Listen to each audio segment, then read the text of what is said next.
Everyone, this is FideMaster Victor Newstroyev, and today we start our new webinar. Today the topic is miscalculations in exchanges.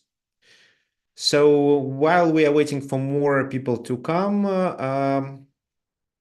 is there anybody who attends this webinar for the first time?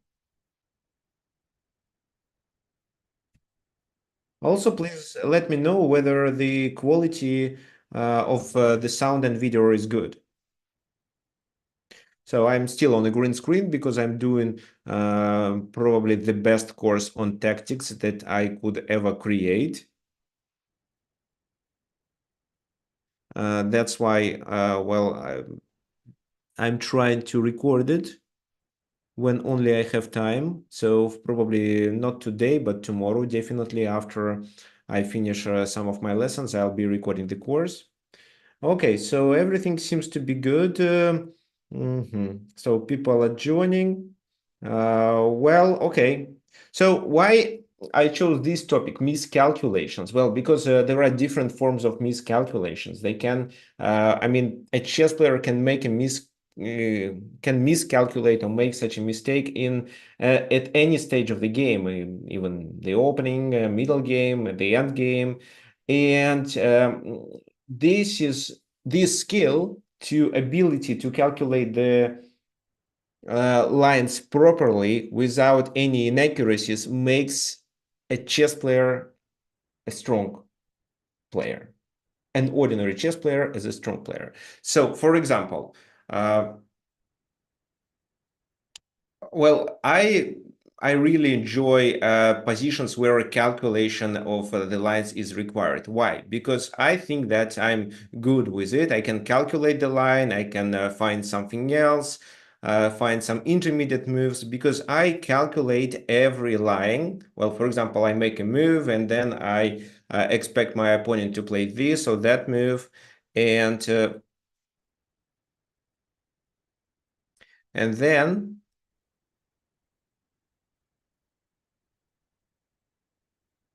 Okay, so and then I know what I'm going to do in this scenario, in this scenario, and in the third scenario. So usually there are 3 or 4 different scenarios, and I'm prepared for all of them. And that's why, because of the ability to calculate the lines more accurately, a chess player may win the game. Well, he is likely to obtain material advantage, and the rest is just a pure technique, which is not so difficult. The most difficult task is to uh, how to find where your opponent made a mistake and how to punish him. So this is what our webinar is about. But before we start, let's check the homework from the previous webinar. So here, the game between Larry Christiansen and Anatoly Karpov. The last move was bishop d6, and that was actually a blunder. And many of you sent the answer, which was definitely correct. It's queen to d1, so it's a double attack. So Karpov just blundered a piece, and then he resigned. Both pieces are under the attack, and there is no way to make a tempo gaining move with one of these pieces. Okay, and there was a second one. The second game, it's the fragment from the game between Rustam Kasimdzhanov and Alexander Grishchuk. And the homework was here. Bishop c2 was played. And here I asked you, what did black miss? Because before that, with a bishop pair, they had a serious space advantage, and their position was definitely much, much better with winning chances. But then Grishuk suddenly plays bishop c2. So what do you think he missed?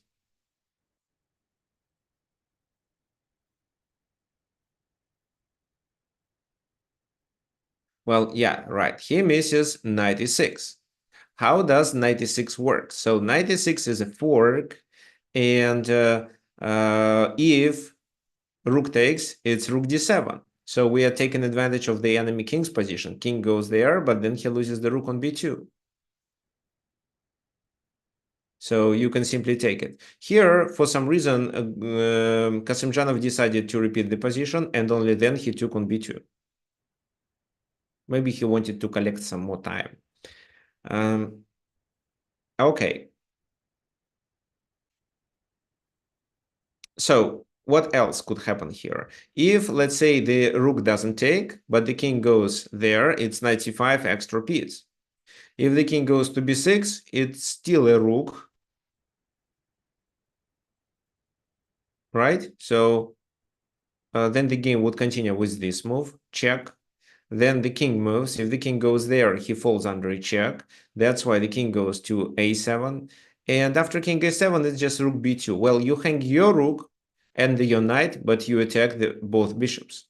For example, bishop takes rook, knight takes e5, you have extra piece. And this is a winning position.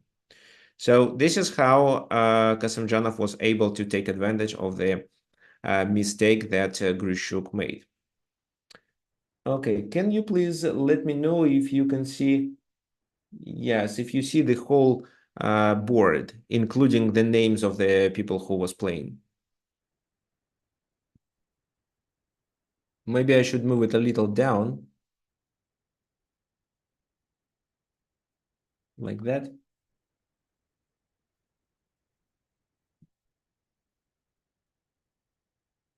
Okay, perfect. So what we are going to talk now. So for today, I prepared another study, and let me show you how mistakes in calculation happen. So, well, first of all, what you should understand about the exchanges. Well, the exchange of pieces in a chess game is a very important element. And well, exchanges are played because of two reasons, with some strategic improvement. For example, when we exchange a bad piece for a good piece, or we are trying to neutralize the enemy piece, which is doing something really helpful for our opponent's position. Or there can be some tactical elements, like we exchange pieces and then initiate a tactical strike.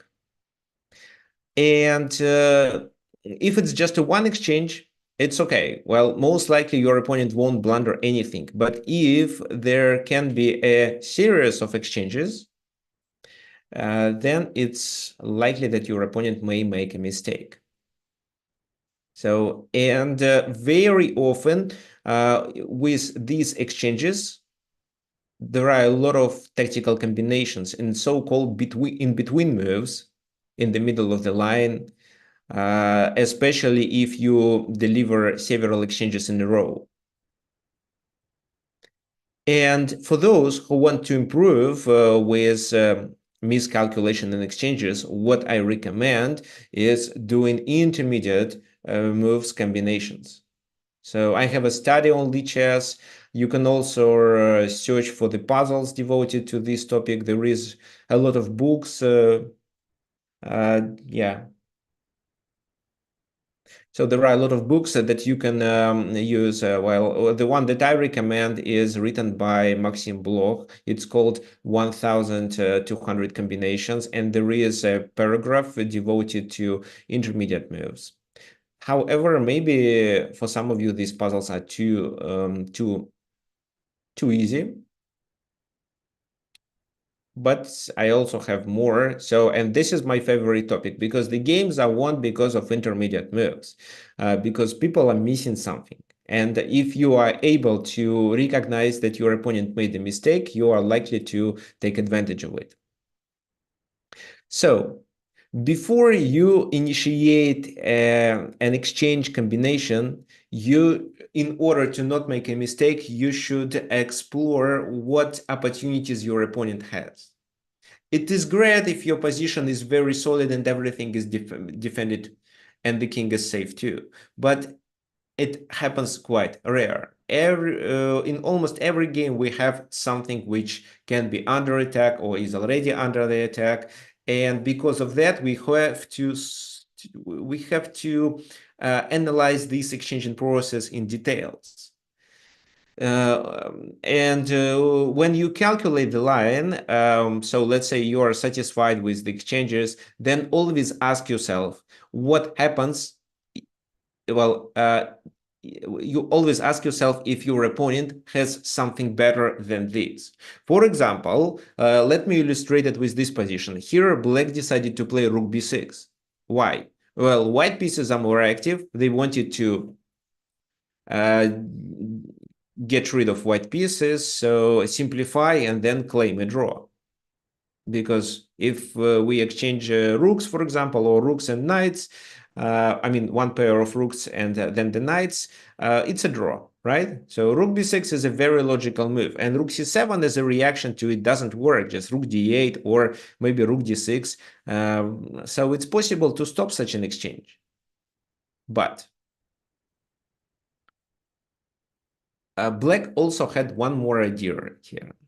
They thought that probably white is a greedy person and also a strong chess player, so he may notice that this rook is protected by the knight on d7. So that's why it does make sense for white to capture on d7, eliminate the knight, and get rid of the defender of the rook on b6, after which king takes rook b6. So black also had this idea in mind. And what do you think black prepared for such a situation?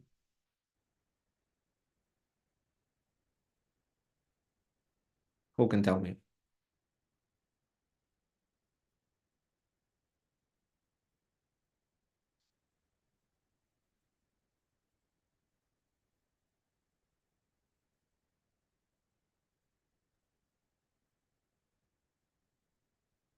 Mm-hmm. So king c7. Yeah, king c7. King c7 traps the rook. Let me make these moves on the board. So rook b6. Well, if rook takes b6, it's completely fine. If, for example, rook c7, it's possible to play rook d8 or rook d6 and defend against this pin. And well, black hoped that if white exchanges, it's good. But if white initiates this tactical strike, eliminating the defender of the rook, then king takes that rook. The rook from c6. Yeah, can you please stop drawing? The rook from c6 takes on b6.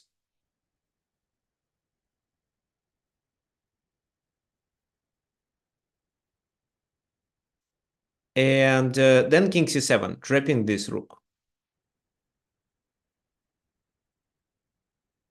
That was the black's idea. But this move leads to series of exchanges. And what do you think black missed here?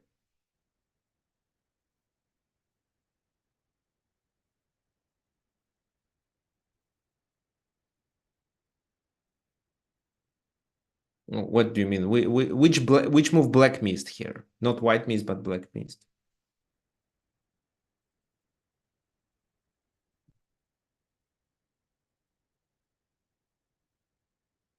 Okay, right.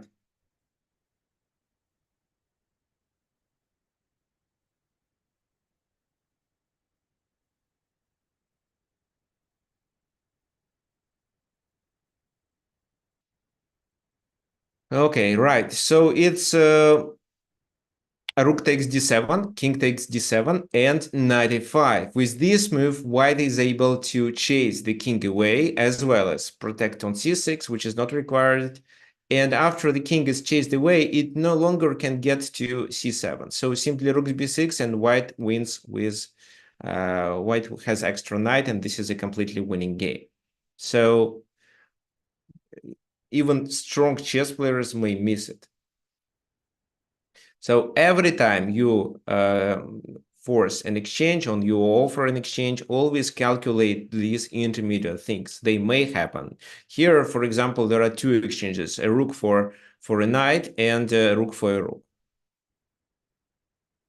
That's why all these lines have to be calculated properly, and only then you should make a move on the board. So here, black thought that he calculated, but he didn't ask himself whether white has a better move in this position. It's not rook takes b6. It's a better one. It's knight f5. This is what he missed. Okay, fine.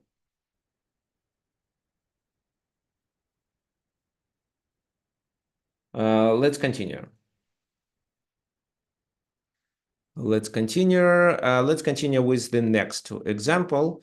Well, again, two grandmasters playing against each other, and in this position, well, there is a pin.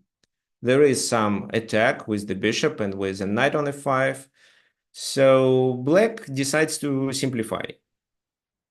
They play bishop takes c1, hoping that white takes back, after which probably it's possible to somehow activate the queen and not blunder the knight. So maybe I mean the bishop, maybe something like queen e8 would work.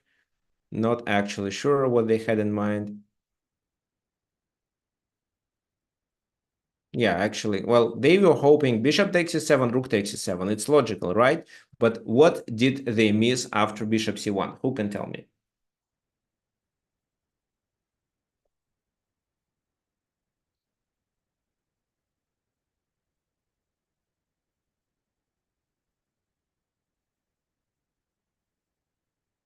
Okay, I stopped sharing for a second, and now I share the screen again.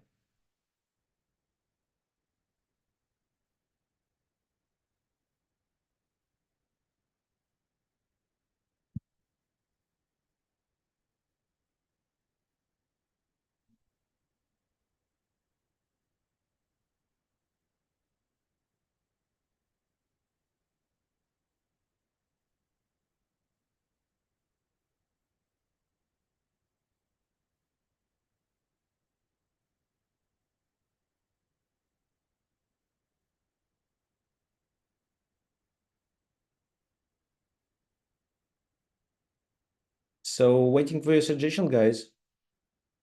What's wrong with bishop takes c1? Because it seems like a natural move.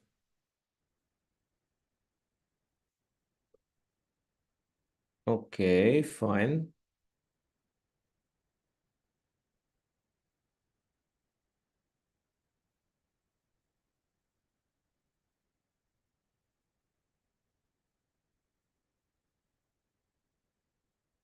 Anybody else wants to offer anything?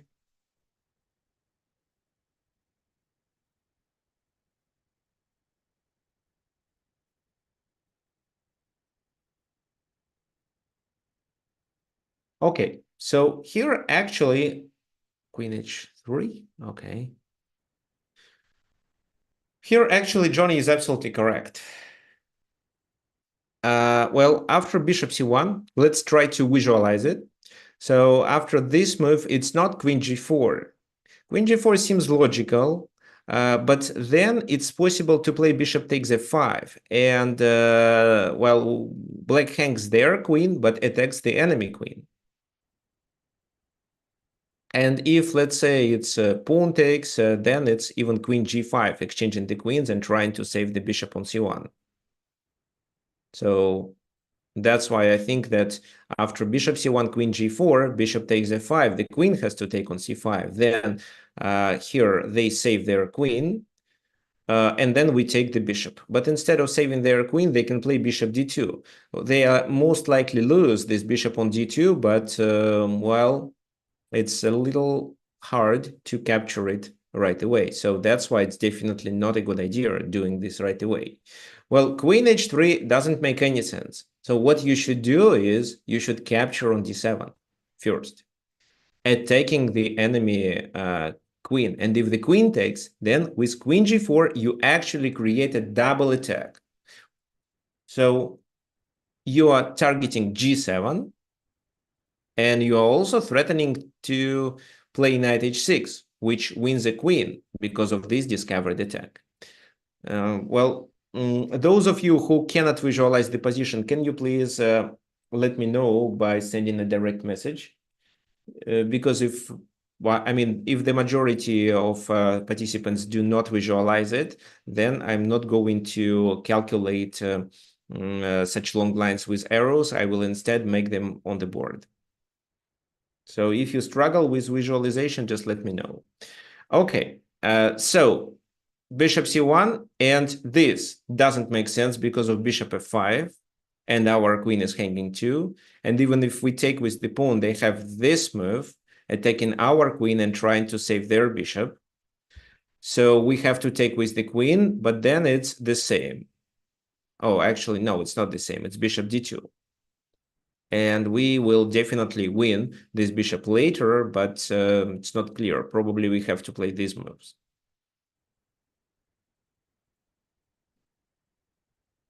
Well, if we play this move, it's queen g here.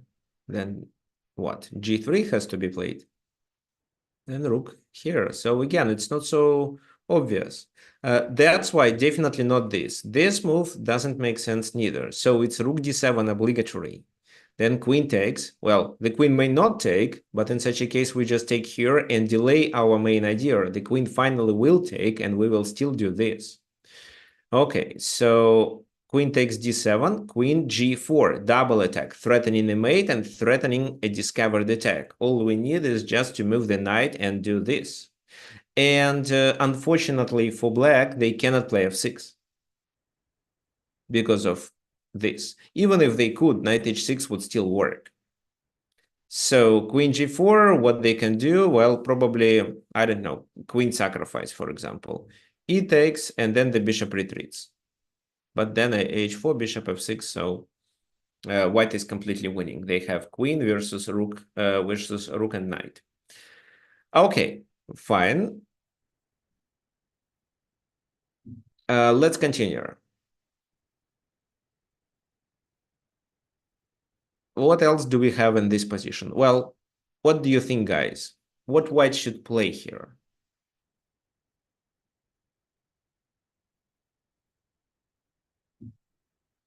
White to move. What's the best move according to your opinion?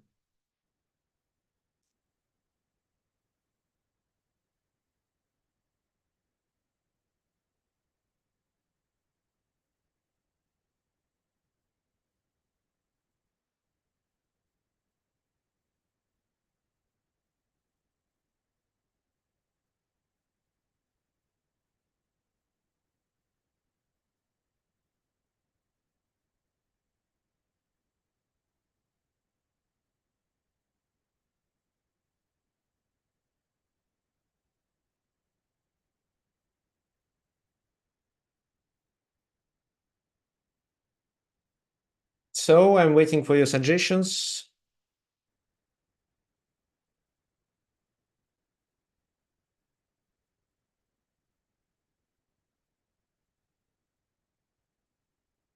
Okay, thank you.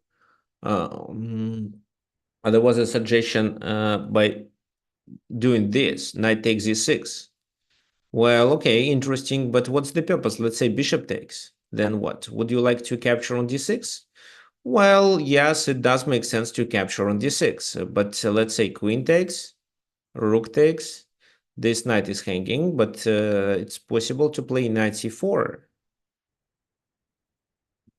So knight e6, or maybe knight e6, bishop e6, we can play this move first, but I don't see the purpose.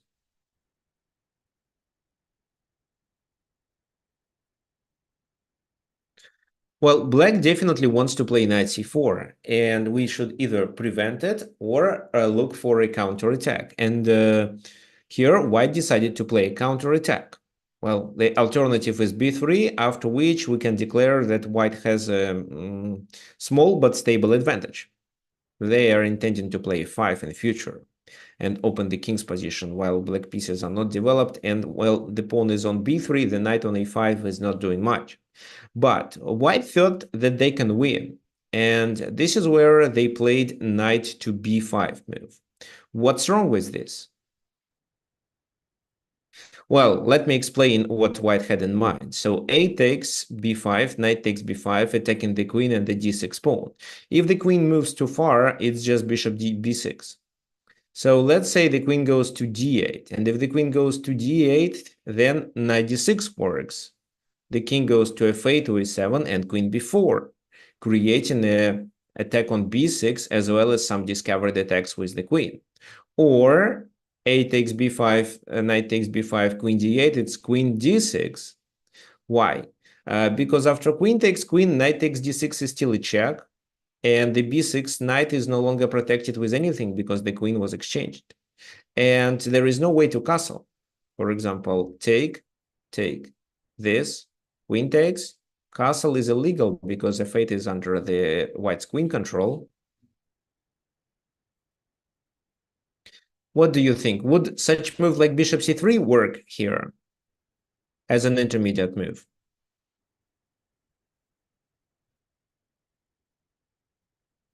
Seems like a good idea because such a move attacks the queen, and also the queen can be captured with the queen. I mean, so the queen can be captured with a check, I mean. But if bishop c3 is played, it's simply knight c7, and knight c7 is actually a check, after which white can successfully capture the bishop back and avoid all problems. So it's not bishop takes c3. There was something else that white missed, and I want you to identify it.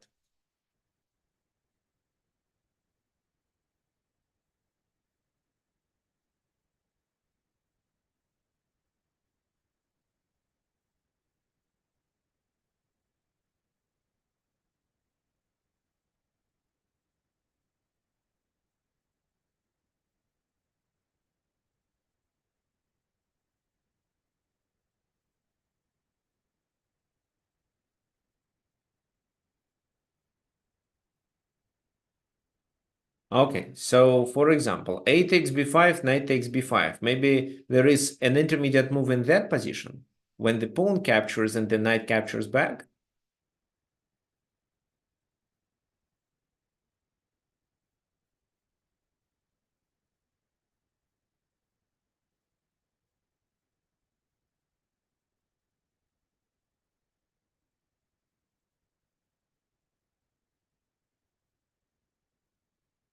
Who can tell me?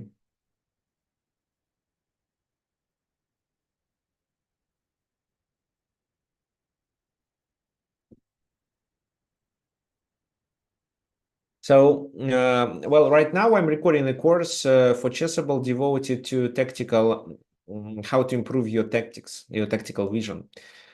And the first chapter that I start the course is devoted to forcing moves. What does it mean? I mean, in order to parry your opponent's plans and ideas, you first, if the position is sharp, should be looking for forcing moves, which are checks, captures, and threats. Well, some people say attacks instead of threats, but it's basically the same. So does black have any threats after a takes b5, knight takes b5? Maybe it's any checks, maybe any captures that deserve our attention.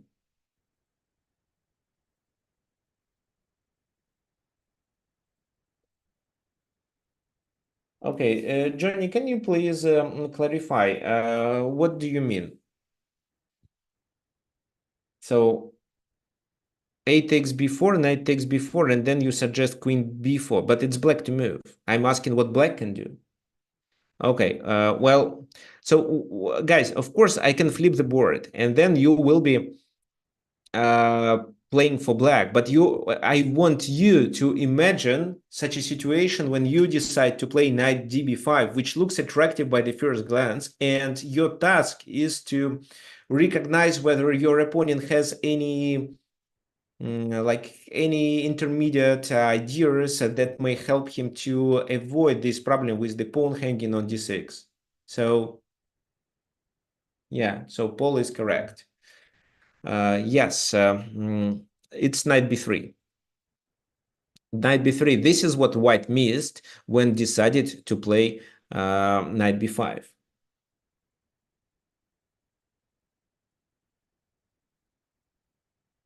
Let me show it on the board. So takes, knight takes, logical, right? What else can be done?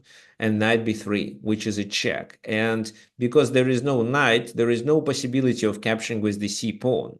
What white can do? Take with the pawn, but then it's a checkmate on e1.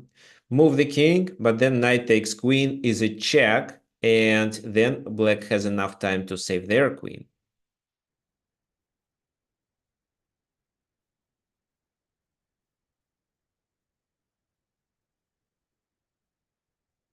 So, for example, well, yeah, that's it. This is what they missed.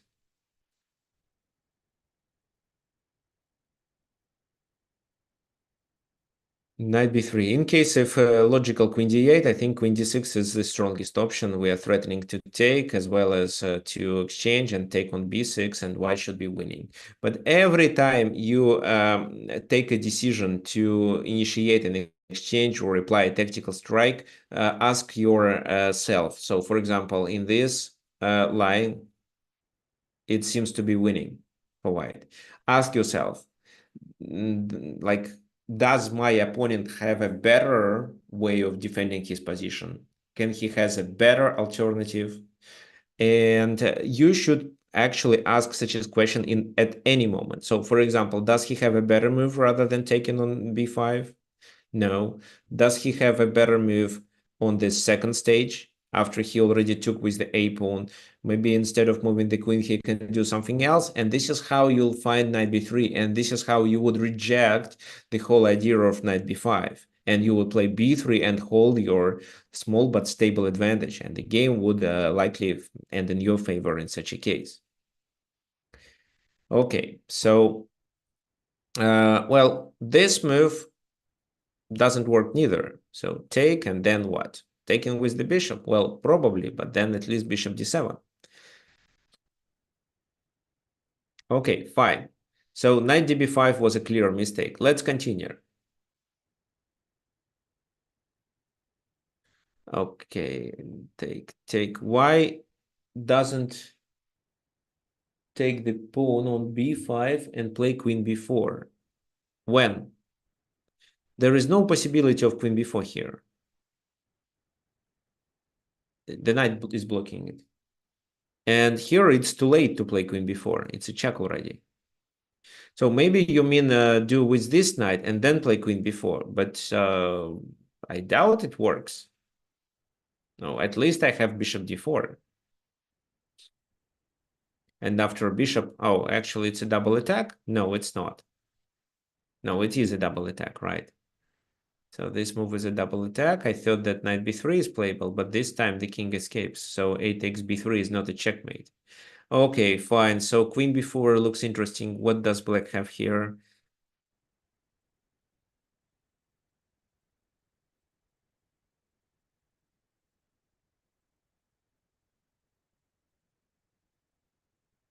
Or just bishop d7, for example. Let's say knight b5, bishop b5, and after queen b5, I can block with a knight, and it's fine. Same thing with bishop b5. Well, here I actually can, yeah, I still need to block with this knight. And after rook d6, knight c6. And I'm still a piece up. However, this is a playable position. Black is slightly better. There is no full compensation of. There is a compensation, but it's not a full compensation. Okay, so we are done. Now a stupid example. It's really stupid, but very often students that I just start working with ask me, well, Victor, what if my opponent just mirrors me? What if he plays similar moves? How do I take advantage of it? Well, because of doing exchanges. So this is an example. It's a real example from a real game played in the past where black wanted to mirror white. Let me show what happened. e4, e5, knight f3, knight f6, knight c3, knight c6. So this, castle, castle, d3, d6, bishop takes c6. Well, black decided to take on c3.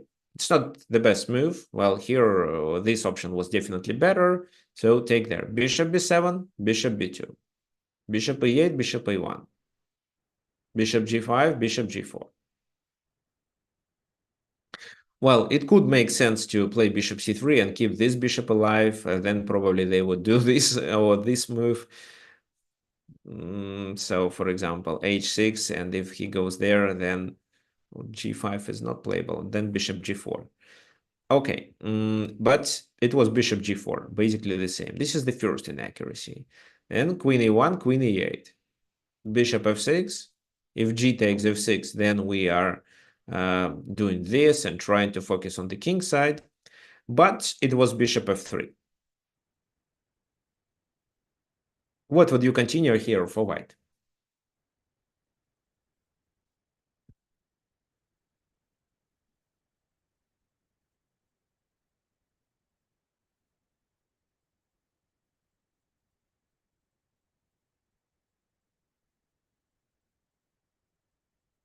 Take on g7 or what?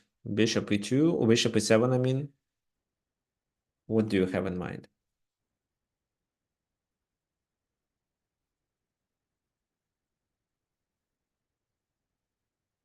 Okay, so, well, today we don't actually have many people. Um, well, Scott joined us. So, Scott, here we are talking about mistakes in calculations. So here, black was mirroring white, and finally we came to this position. The question is how white takes advantage of black mirroring them.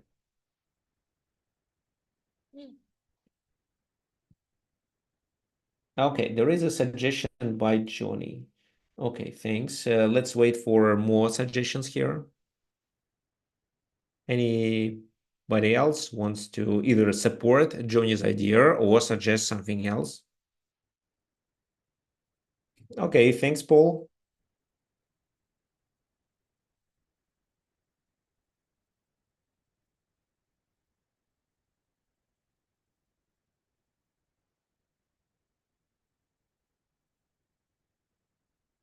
Okay, okay, pawn takes f3, but pawn takes f3, then g takes f6, and well, how? King h1? Well, king h8, rook g1.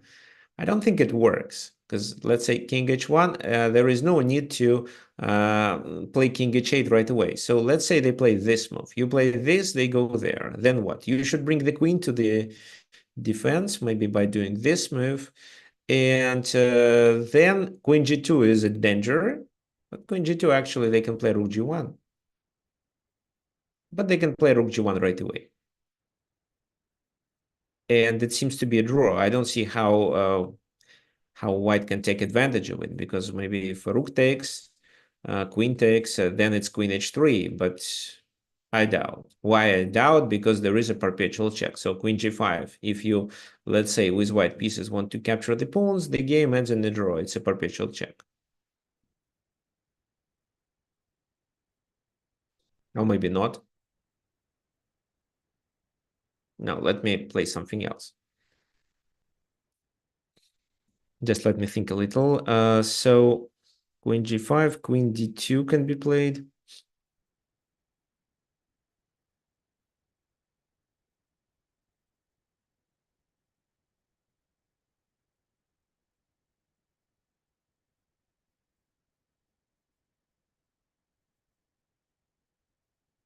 Well, queen f4, you think, okay, and after this move, it's queen g5 back, king f1, and queen f4 again, but this time he goes to e2.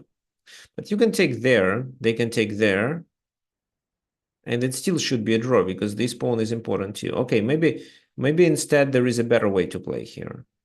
So rook g8, yeah, what if I take with the king? Then queen g2, and king goes there. So there is no way to enter the black's camp. So it's likely to be a draw, especially when we have just fewer pieces on the board, like the queens here. So g takes f3 doesn't work. Instead, it's bishop f5. How does bishop f5 works? Let me explain. So if this move, bishop g2, then king takes on g2, or what? Yeah, king takes. No, it's still possible to capture there. But at least here you are one pawn up and have a strong attack on g7, at least. So if d takes e5, then you win a pawn. And that was actually the best thing that black could do. Queen c6, well, maybe they could do something else, but then you are already a pawn up. Trying to attack here, well, it should be winning. But this was the best thing. They instead took on e4, and this move was already a mistake, because after bishop g7, the whole diagonal is open, and after bishop g2, bishop f8, you are already threatening with a mate. That's why at a certain moment, in case if a series of exchanges happens, you may get some extra opportunities. For example, if they do this, it's a checkmate on g7. You checkmate first. So if you do a check or threaten a checkmate, your opponent cannot mirror anymore.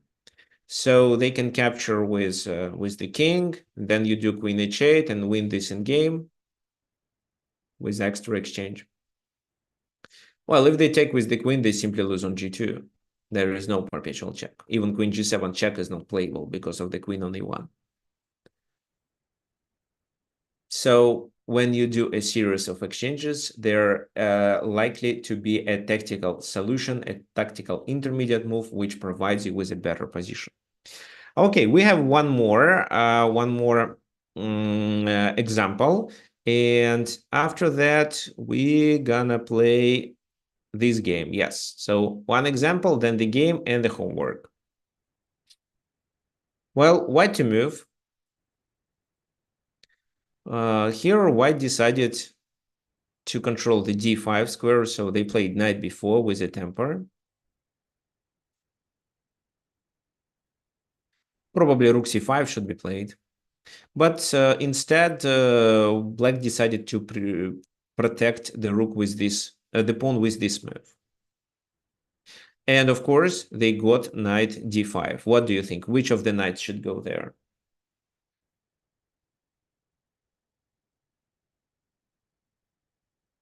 Which this or that knight? Which the c knight is suggested by Paul. What about the b knight? What's wrong with the b knight coming to d5? Because if you think that they can capture, no, they cannot. After queen c3, you are threatening with a checkmate as well as the rook.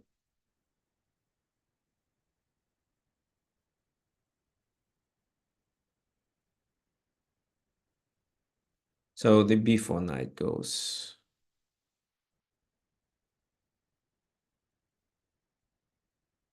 Actually, there is a difference. There is a huge difference which knight should go. Well, let me show you. White decided to go with this knight. They are attacking the rook. So okay. So what happens then? For example, bishop takes d5, knight takes d5, the rook is hanging.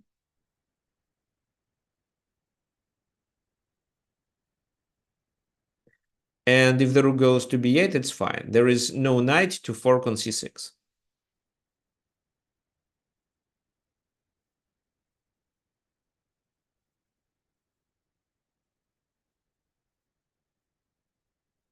However, in the game, they played this move, and we're going to talk about it.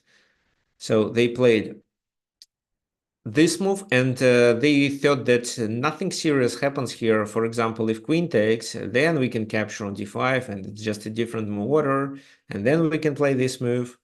But their other suggestion was that if knight takes rook, it's bishop takes c1, so the queen is hanging, rook c1 is a must. Then queen b6, and this is where black is actually even winning because of an extra piece. So what's wrong with bishop b2? Who can answer?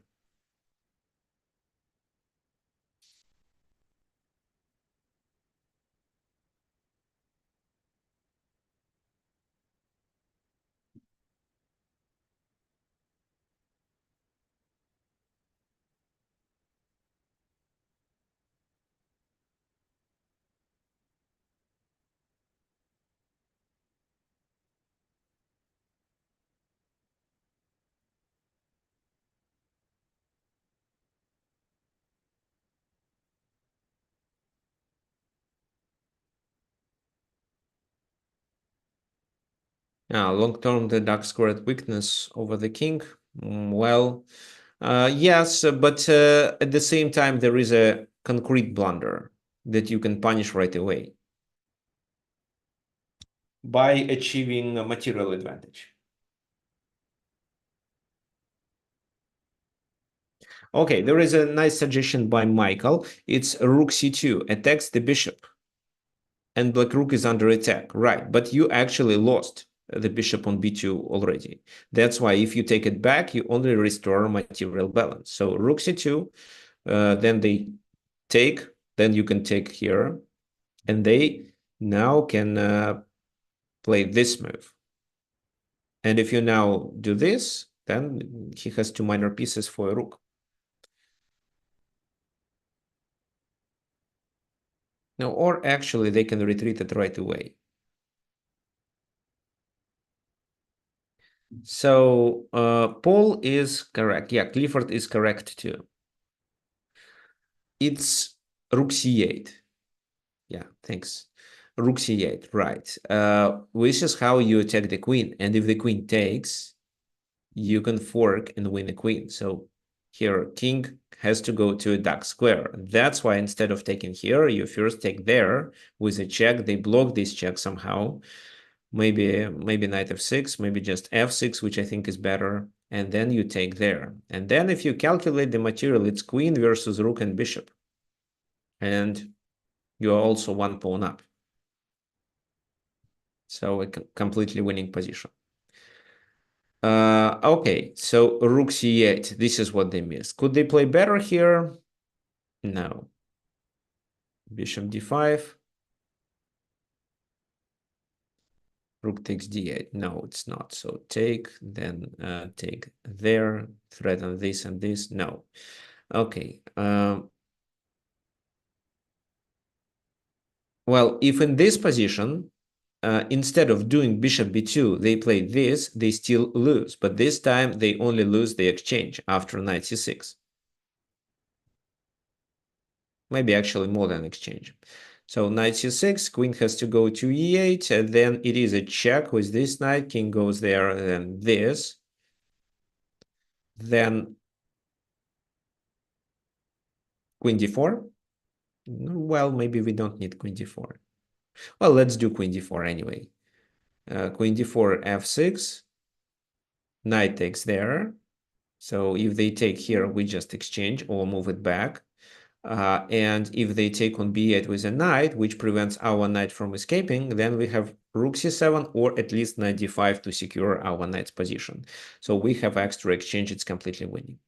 So rook b6 was a mistake, but it wasn't too late to play rook to take on d5 and then play rook b8. White is definitely better, but it's not a winning position. Just a position with some advantage. Okay, fine. So what did happen if we moved the other knight? What do you think? Would black defend his position in such a case? Well, definitely they would. But how?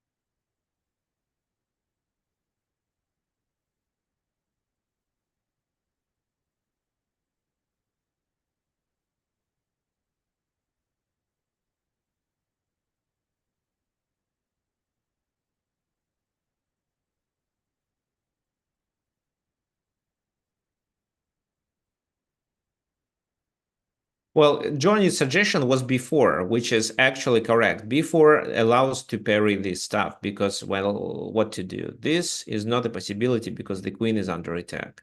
And this is how white loses two knights for rook and pawn, which is definitely unfavorable for them. So this is an option. But even if just this move, then they are still completely fine.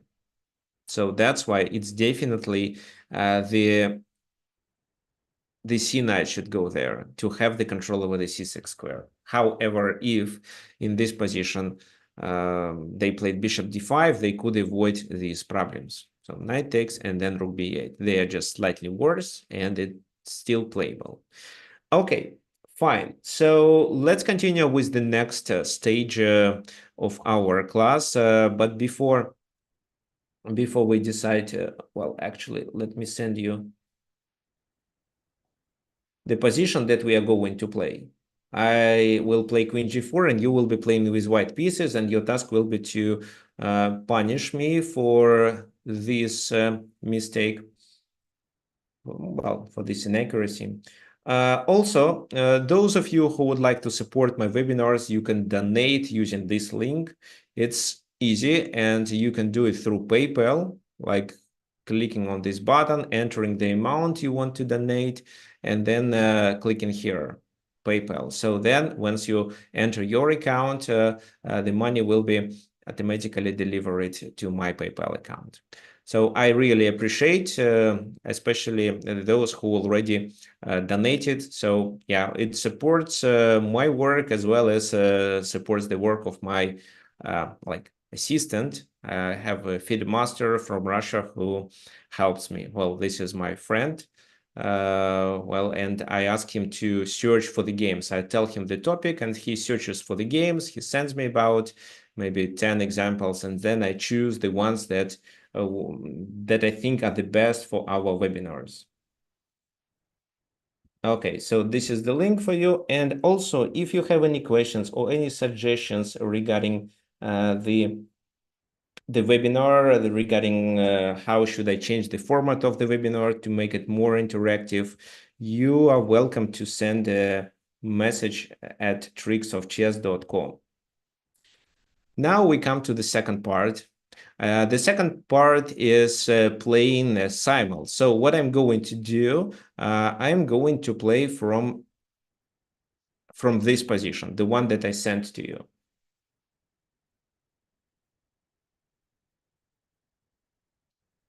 So this is how it goes. And your task will be punish me for playing like that. So custom 15 plus 10, set up the position. I play with black pieces. So who wants to play, please tell me your username. I'll enter it here and then send the challenge to you.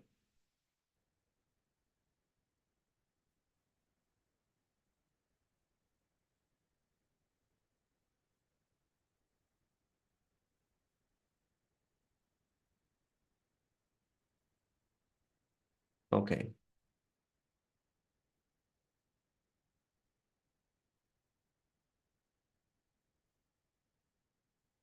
Okay, so yeah, let me copy this link. You can also use this link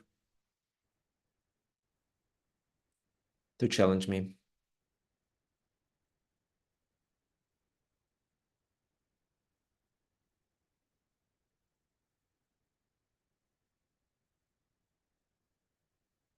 Or tell me your username. Okay, so queen g4 was the last move. I offer an exchange of the queens. I'm not developed, so by offering the exchange of the queens, I want to maybe support my king, because with no queens on the board, I have better chances to succeed. Okay, then f3. So this is a simul. This is a simul. We are going to play from this position. And if you click on why the position is not from starting, because we are trying to practice how to take advantage of mistakes and miscalculations. Okay, then I have to play. Well, first of all, I would like to quickly develop my bishop with a check. What's wrong? Okay, yeah, I can play it. King h1, thanks. What's then? Then I have to move my queen. Where? Well, let's decide. I have two candidates, this and this.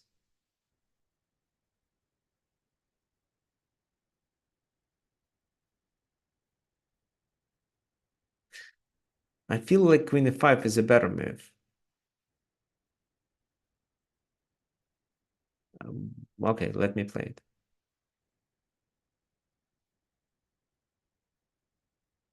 it. So no, we are not going to play from a starting position. We are going to play from here. Okay, g4. attacking my queen. Yes, this is an issue because what can I do then? It's bishop d3 on the next move.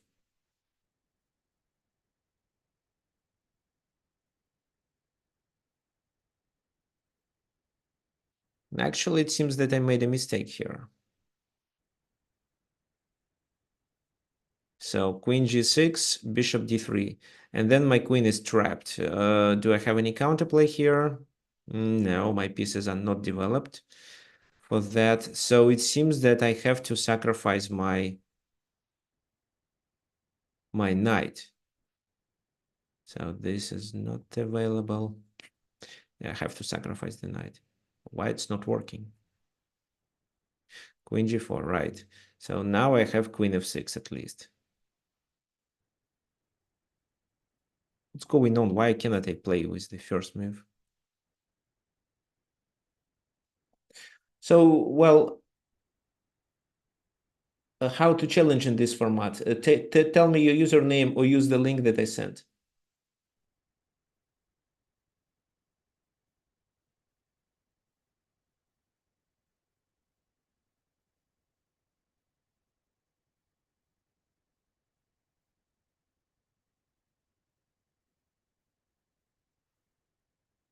Okay, so how many pawns do I have as a compensation? 2, which is good. Okay, knight f4. Well, it seems that I'm still in trouble. But this time, I'm gonna move my queen to e5. So white to e5 because I don't want to play this move and let my opponent play this, because after f6, I definitely weaken my position. So queen e5.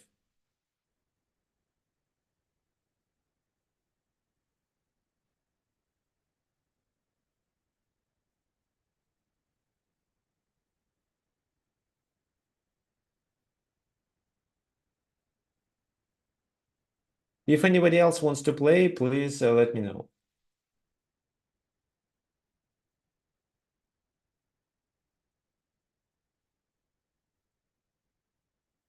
Well, no. On the webinars, we are playing from a certain position to practice. Maybe I will do some simuls where we are going to play from a starting position, but well, I will announce it if I decide.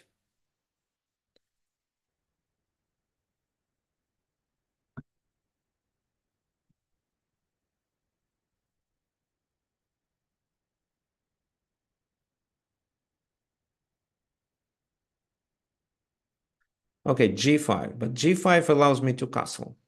Knight f6 isn't a big issue.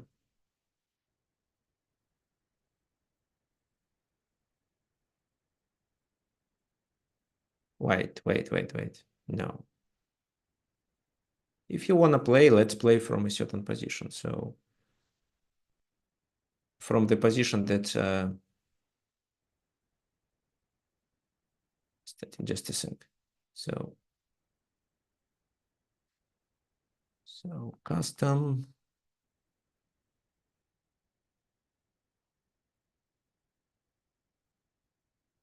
Oh no.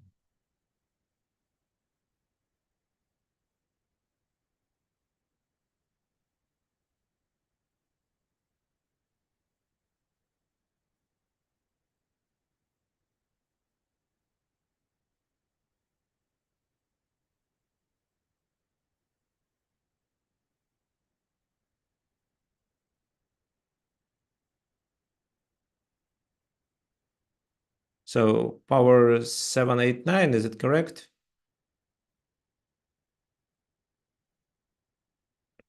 Okay, so here bishop d2. Well, bishop d2 has the idea of doing bishop c3.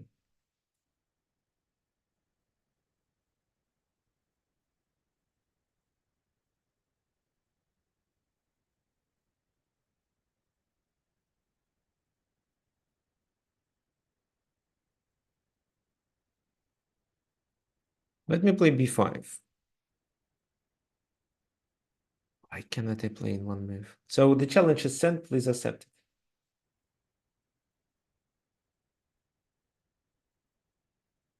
Bishop c3. Well, I expected this move, but then queen c7.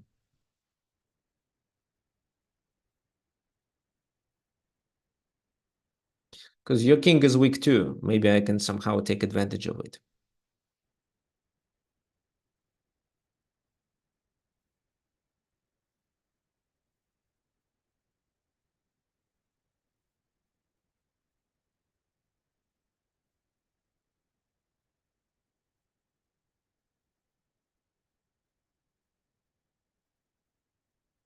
Bishop d3 is saving the knight. Well, bishop b7 is a must.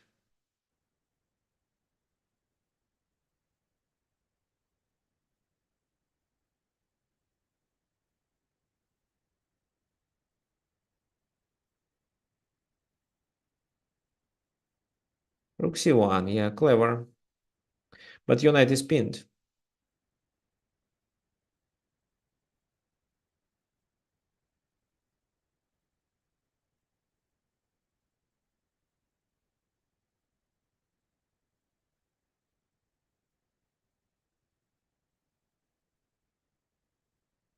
However, bishop b4 can be played, or bishop d4 can be played on the next move. Let me see how it works. So let's say I play this move, it's bishop b4.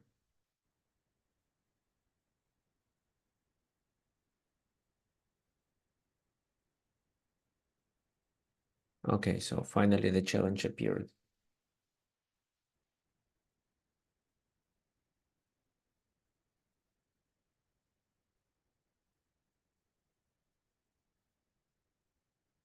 Okay, while you're thinking, let me open my other game.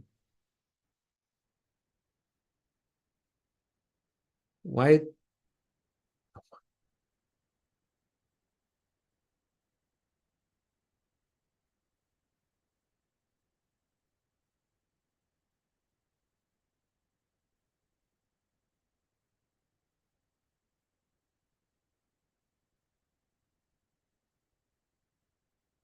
I want to try queen f4, actually.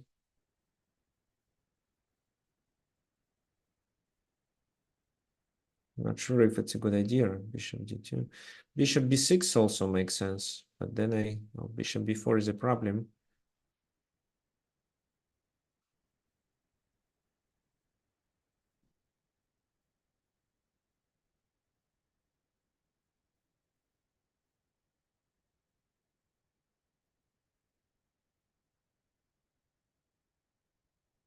Queen b6. Oops. So queen g4, knight g4. Queen d1, bishop b4. I can play queen b6 here, which I don't like, but let's do it. What about this move? Just bishop here. No, I don't want to exchange the bishops. Okay, queen b6. Okay, actually, it looks like we are playing two games.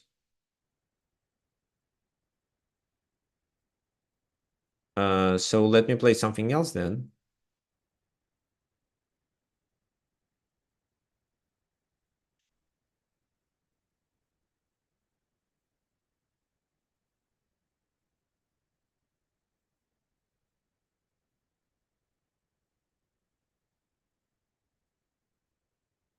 Oh, let me play this move.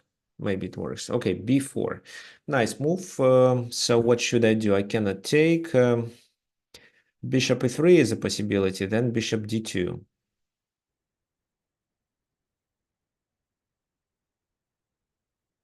Bishop e7 is another move. Yeah, let me do bishop e7. And in this game, okay, so we are playing two games. I realized what happened. Okay, here, while the game ends in a draw. It's a pity. Let me do one more.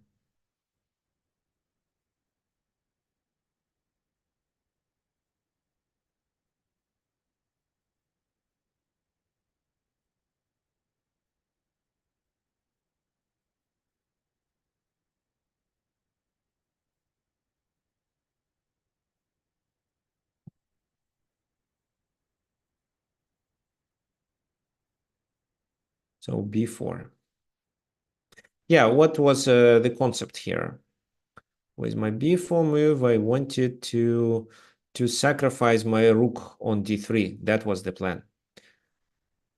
Okay, what do we have here? Bishop f4, bishop c5, queen g1, queen g1.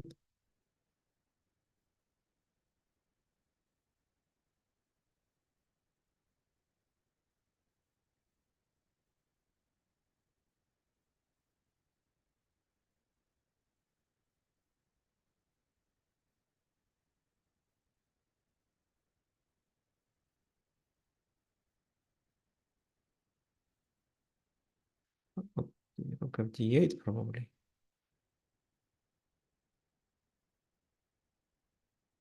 Queen d3. Mm-hmm. Yeah, okay. Oh, I sacrificed it. So now this move. No, yeah, it's possible, right?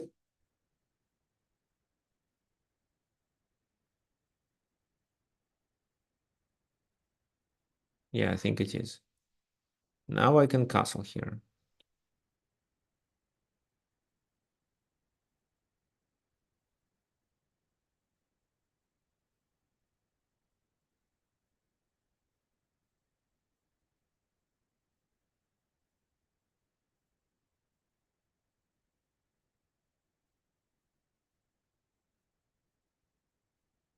So what I'm threatening in this position, to take on a4 and win a queen. So rook e1 is a must, right? Well, I'm not sure myself, actually.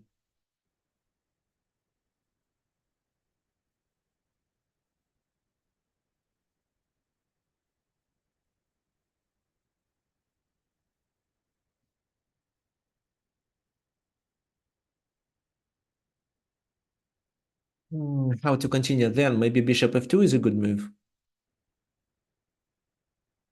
Yeah, bishop f2 seems to be a good move. Okay, rook g2. Oh, so yeah, it's a good idea. So you decided to solve this issue by doing this.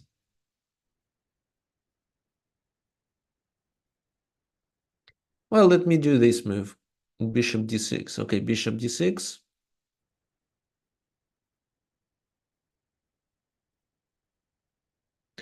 I can take here.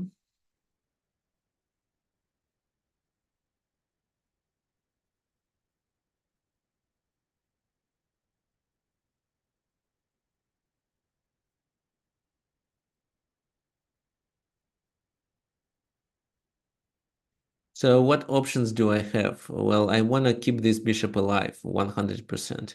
I can do this move, which threatens a checkmate.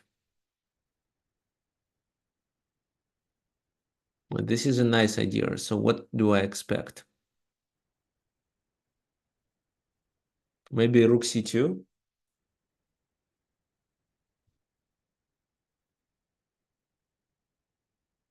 Well, the other option I can try is this. Okay, bishop goes to b1, so to avoid the sacrifice. Well, yes, looks like white plays defensively. Well, there is a pin here. Maybe I can take advantage of it by doing bishop here.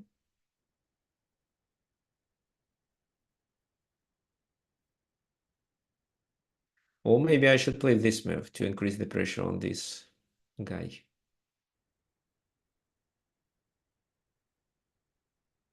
But I don't really increase the pressure on this guy. So let's see.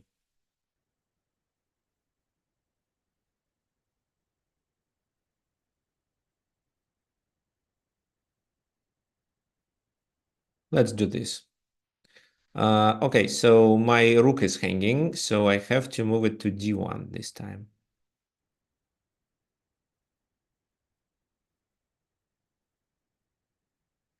Clever, but I just go back. Well, where do I go back? Do I go back to e3?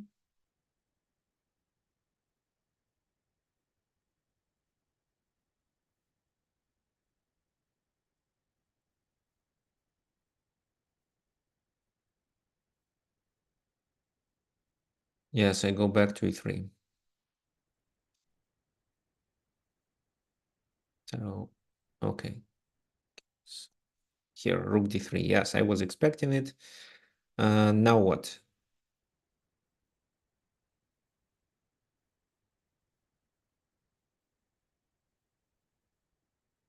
So knight e4 can be played here.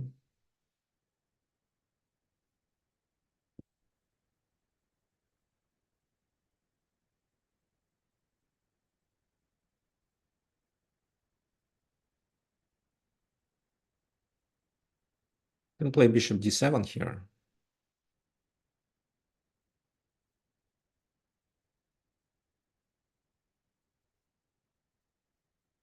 Yeah, let's play it. Rook d1. So there is a clear mating threat. Well, rook d1 is a good move, 100%.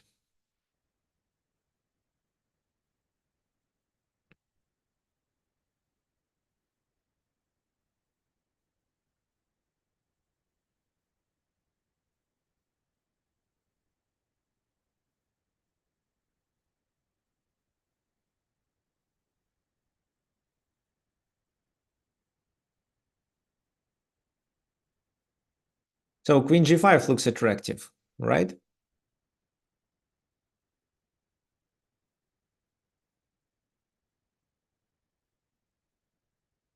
Yeah, queen g5 looks attractive because it covers the d8 square.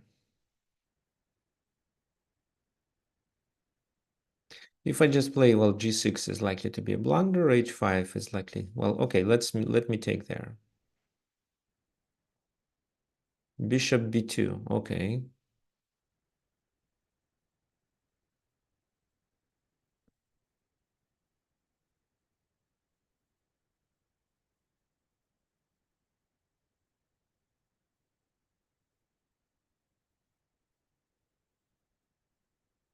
It seems I have to take here, but how to play then?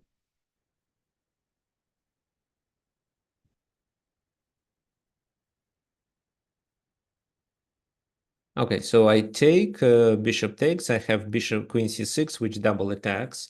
Well, e4 is not. I'm not really actually attacking e4 because it's protected enough.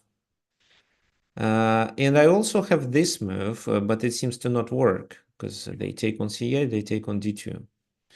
Okay, so looks like the exchange is a must. Okay, bishop here. Well, clever, clever. I agree. But I still can save my position. Can I?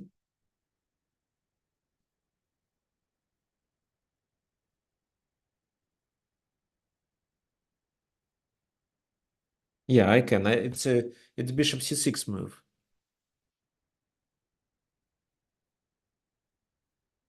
No, bishop c6, then they take on e3 with a rook.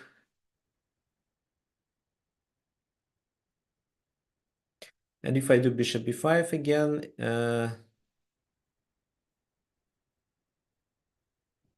it's knight b5, rook takes d3. What if I do this move? Oops, this. Yeah, this move works. So knight g4 works. No, wait a sec. Knight g4. Then what? Bishop takes g4, bishop takes c5, rook d1. This is a pin.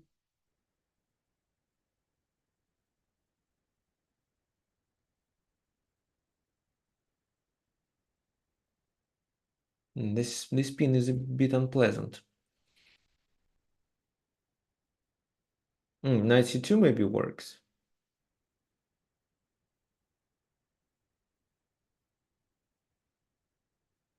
Knight c2, bishop f2, knight takes a1, bishop b6.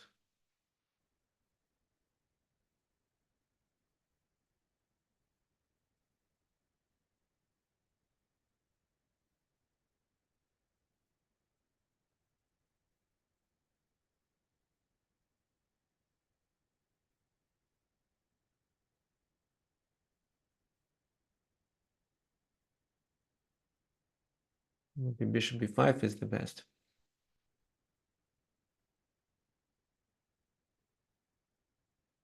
Not this.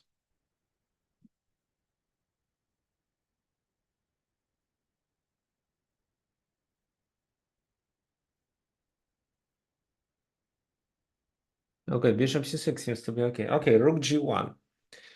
Okay, nice idea.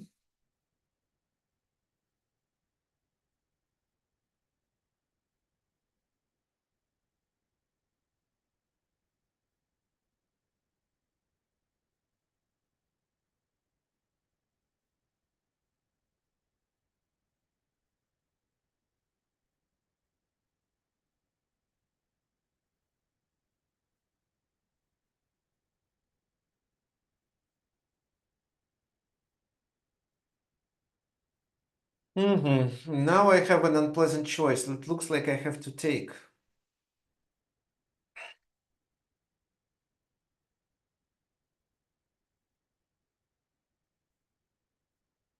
Okay, let's take. Bishop c1. Okay, so here my suggestion, original suggestion was this. Well, knight f6 doesn't look like a good idea. I threaten this and this, queen d1. Actually, I only threaten queen d1 because the knight is still protected.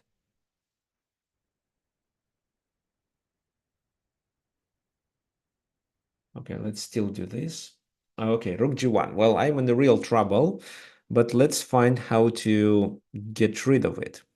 So what about rook here? They take, I take. Rook takes g7, king f8. Rook goes there, then f5 works. So rook d8 is a candidate move. What else? My other candidate move is this. Why this? Because after rook g7, I want to play king f8.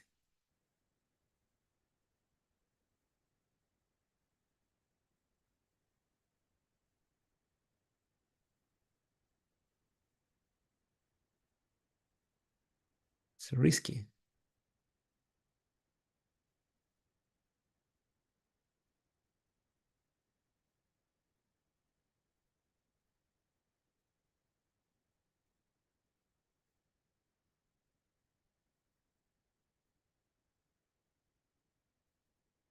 Mm-hmm.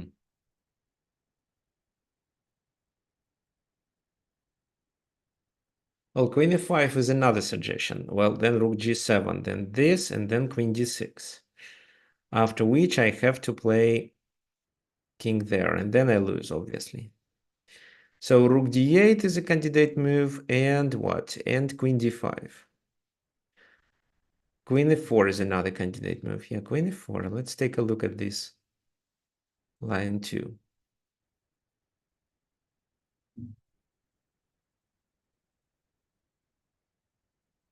Yeah, I like queen f4 most. Because then queen d6 is not playable.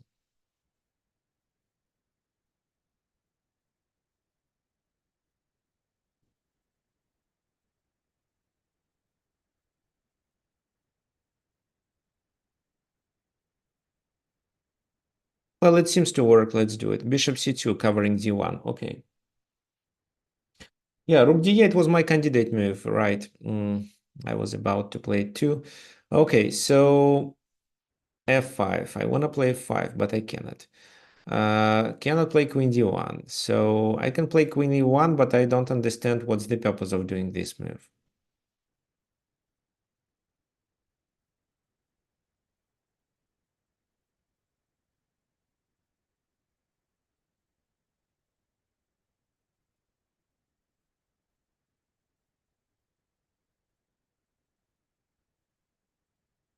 Well, let's do it. Let's do this move. Bishop rook e3. Okay, so here my suggestions are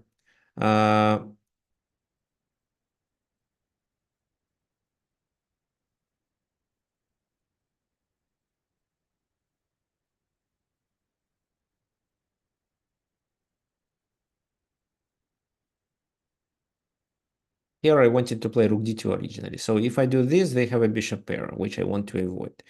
Rook g2 doesn't work. Well, rook d2, well, rook e5. Does rook e5 help? Rook e5. Yeah, rook e5 helps. Yeah, it's a good move. So looks like I cannot play like that. So let me take. Yeah, king f8. Bishop e3 here.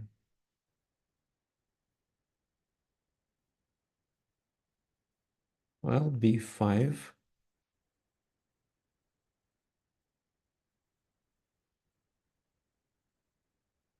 Rook g1. This is what I expected. Oh, I missed. I wanted to play this move, but now I see it doesn't work because of bishop e3. Okay.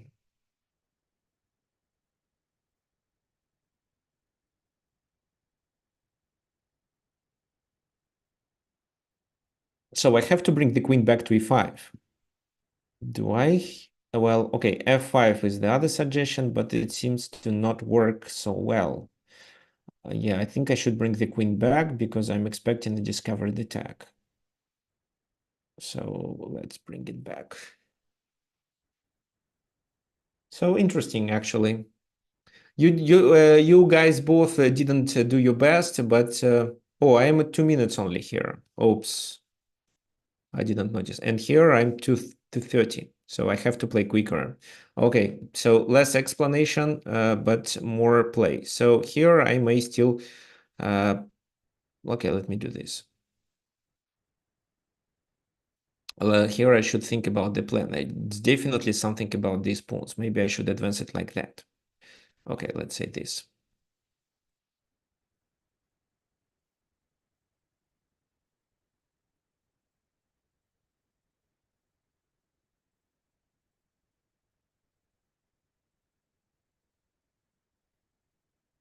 This move. Okay, so let me bring the king closer.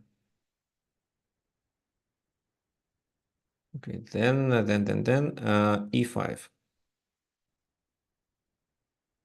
This is not a good move. Offer the draw. Okay, let me accept it. So I can focus on these two games.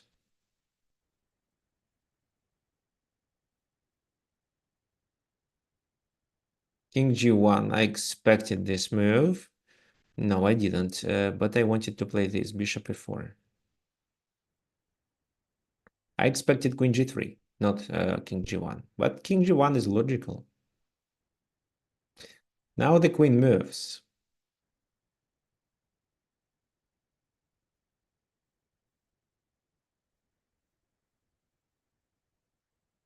Yeah, it's a bit unpleasant.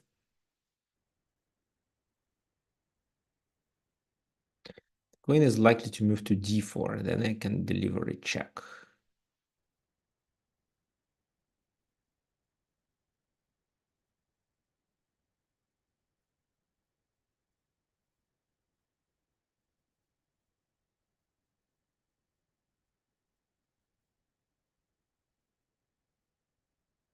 Ah, my rook is protected, so yeah, it is better. Now after queen, okay, so rook g2 here.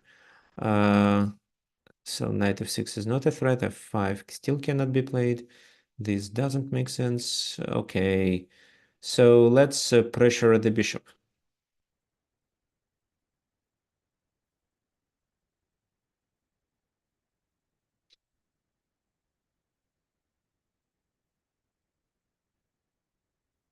So for queen d4, this time I can just move my king. It's not a big problem. Because my rook is defended, actually.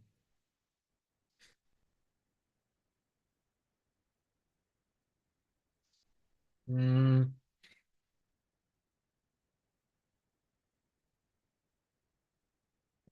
yeah, let me calculate it deeper.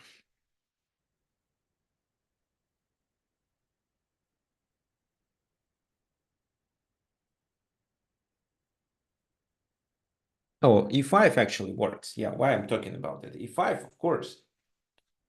Queen d4, e5 is a good move.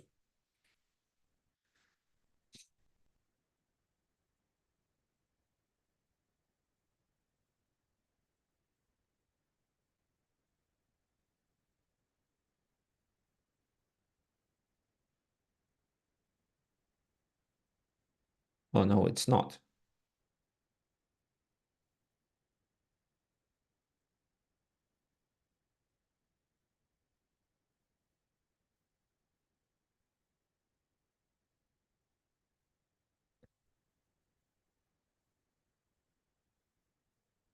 Maybe bishop d5 is a good... No, bishop d5, I blunder the queen. Okay, so e5 fails, actually. E5 fails because of queen d6, king g7, and bishop f5, I lose my queen. Okay.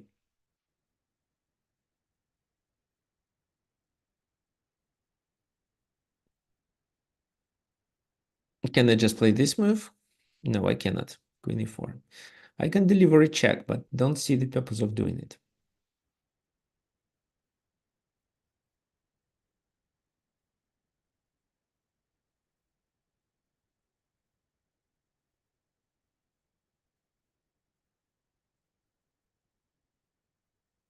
Ah, I can move the queen and then play e5. It's better. What else I can do? Queen c7.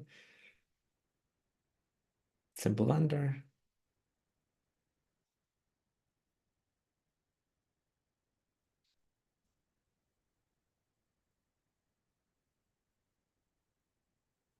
So rook c8 doesn't work. It's a pity. So queen c1. Knight f6. Oh, very nice move, actually. Oh, I missed it.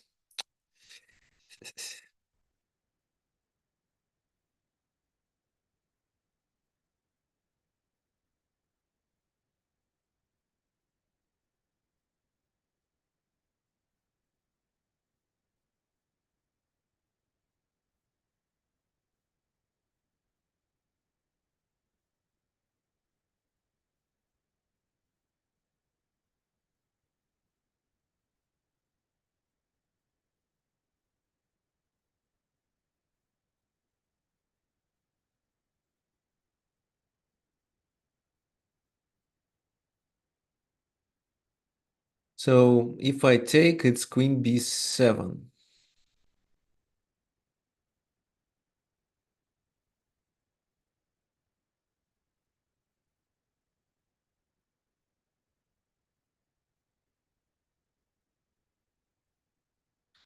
So how should I play here?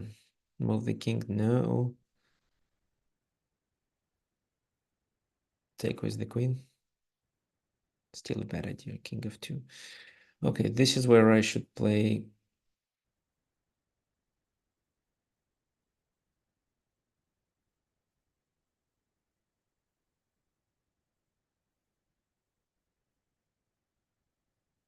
And this is where I can play e5.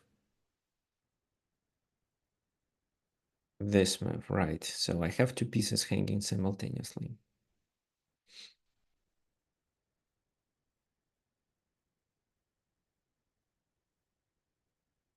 So I missed something. I was definitely about to play here for a win, but missed this queen g2 idea. Okay, queen e5. Well, then I can keep checking the king.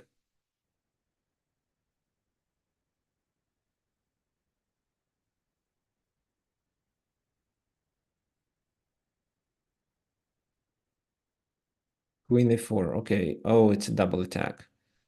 So queen d5.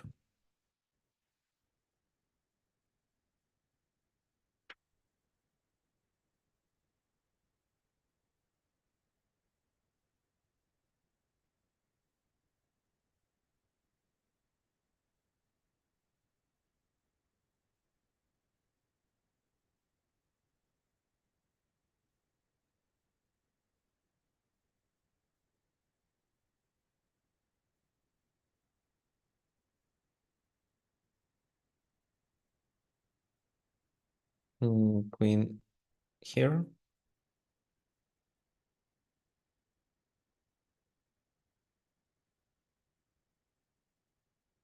You're right.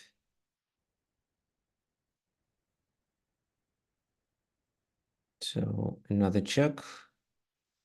This move. Okay, so I want to get to the second rank, so let me play this.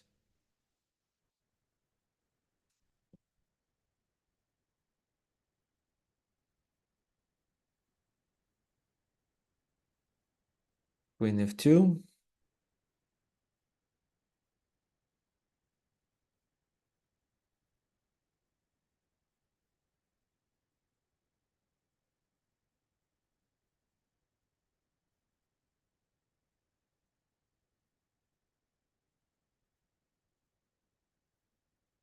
This move, right.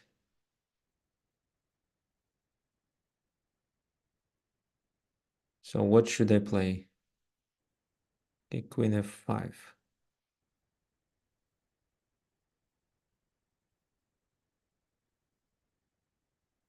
Oh, I missed queen d6. Okay, yeah, I missed queen d6, so it wasn't a good move. But just queen h2 was a good move. Why didn't I play it? And king g5, actually. But maybe h6 works. No, here I lose after queen d6, of course. This move. Okay, well, let's gain a tempo. Yeah, queen g6. So if the king moves, it's a checkmate, and I don't have anything else, so let's resign. Okay, so I lose. Well, g6. Well, this is probably what I lose without any doubts. Okay, bishop d3 is a good move. So, and I cannot enter the first rank.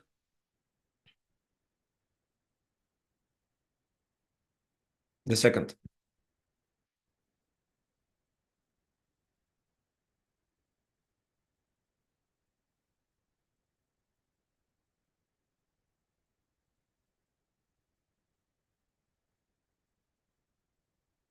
Okay, what now? What should I do? Okay, so just a random move. f6, f5.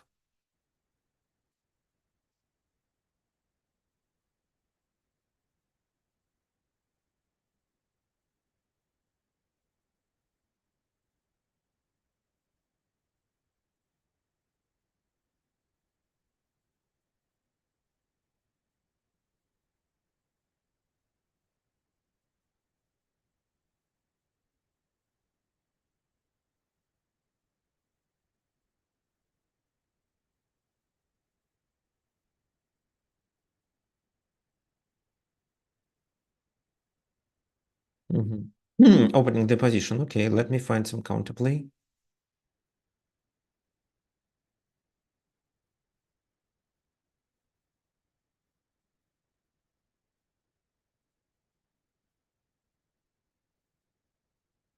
This.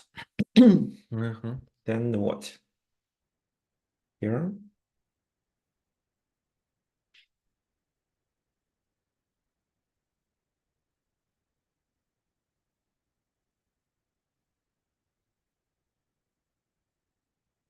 Take.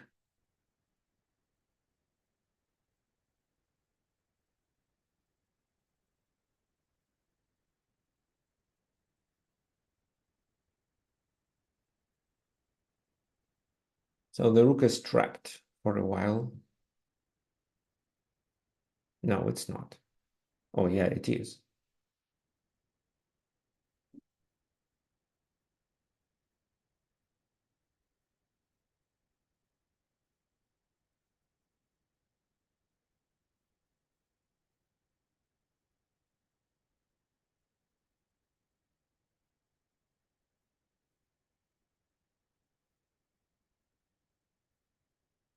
Oh, I missed this move.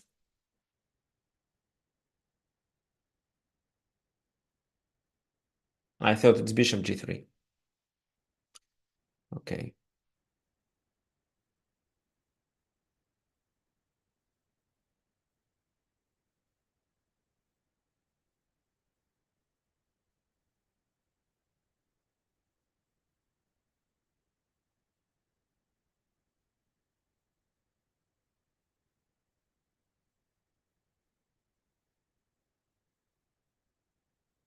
So king here, bishop f5, bishop c5.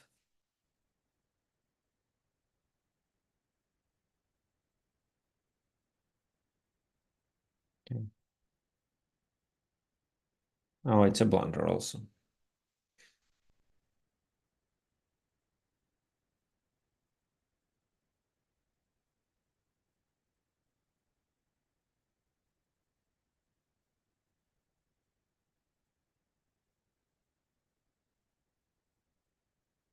No, maybe I can still save the game. Who knows?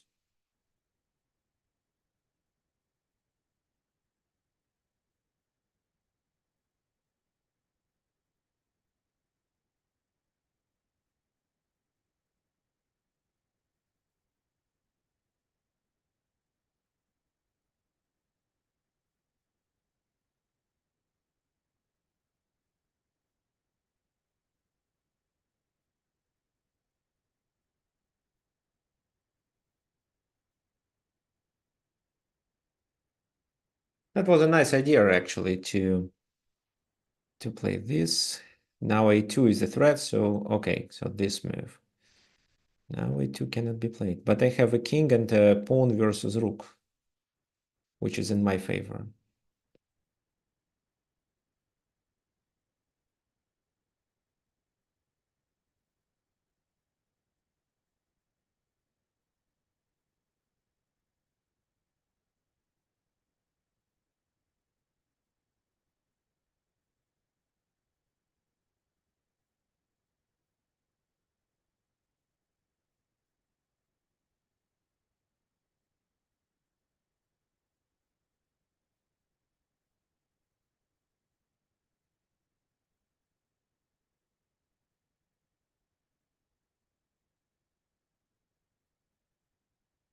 Maybe it's even winning.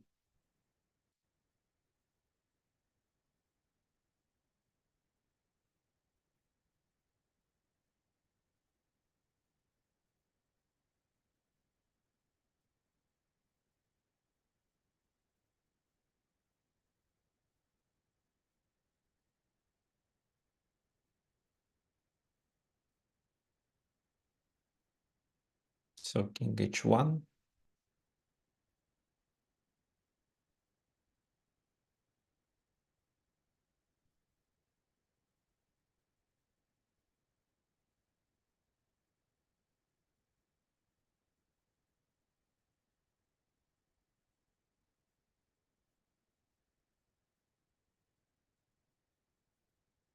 Okay.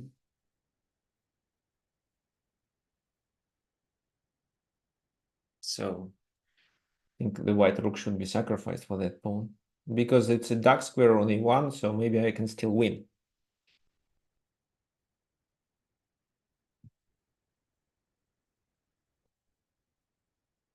Yeah, well, here the king is even too far, so I win. Okay, thank you. 1-1. Well, but you guys did completely wrong things. Let me show you what you could do instead to punish me for this queen g4 exchange. Thank you for the game. So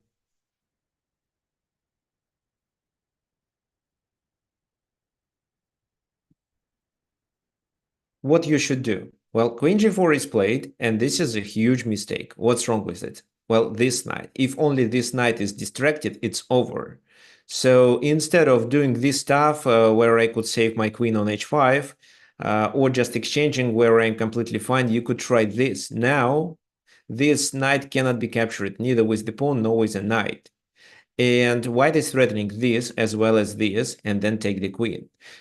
That's why it's hard to suggest anything better than this. But then knight c7, king goes to e7, and you cannot take the rook because your queen was taken just recently. So you take the queen. And now if this move, you can trap it with bishop e3, because with bishop e3, you also threaten with bishop c5 mate. That's why rook b8 and bishop f4 works. Now there is a threat of doing this move, for example. So there is also this threat to gain the exchange. That's why knight d7. But knight d7 is a mistake too because, well, it's not a mistake, but it's a weak move because of this. And if the king escapes to f6, it's knight e8 and you gain a rook. So king g6, bishop b8, knight b8, rook d8. Two pieces are hanging. Bishop d7 is the best, but then you can unpin. So after this move, they are taking your rook as well as they want to take advantage of the pin. You can simply do this and attack both bishops. If, let's say here, instead of f6, the king goes to d8, it's still a completely losing position because you can capture on e6 and only then capture on b8. And it's extra exchange because the knight cannot capture this bishop on b8. So the move that I wanted you to find was knight d5 here.